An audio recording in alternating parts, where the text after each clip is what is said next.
भक्त भी पत्थर के होते हैं। भक्तों की भी मूर्तियां बनती हैं, भगवान की मूर्ति नहीं है। मूर्ति को ये ना मानना ये पत्थर है, मूर्ति मूर्ति है साहब। किसी की बेटी का विवाह हो गरीब और किसी से 10,000 20,000 मांगे हो, बारात आने को हो और वो व्यक्ति कह दे कि नहीं दे पाऊंगा, तो कहाँ जाएगा व्यक्ति? बोलो, किसकी शरण में जाएगा?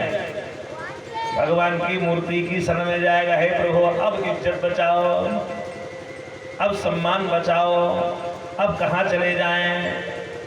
और ऐसा भगवान बारात वालों के मन में बैठेंगे कि जहां उनको 2,000 मांगना था वहां 500 में 100 में काम चल जाएगा और बेटी का विवाह हो जाएगा। क्योंकि वो प्रेरक रघुवंश विभूषण,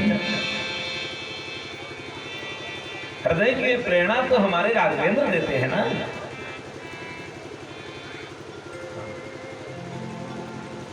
कि जो तुम्हारे लिए मूर्ति पत्थर की है, उससे हमको अलौकिक मिली चेतना। निज हृदय पृष्ठ को खोल कर देखिए, संत तुमसे अधिक उसमें संवेदना। मानव का हृदय पत्थर हो सकता है, मूर्ति का हृदय पत्थर नहीं होता साहब।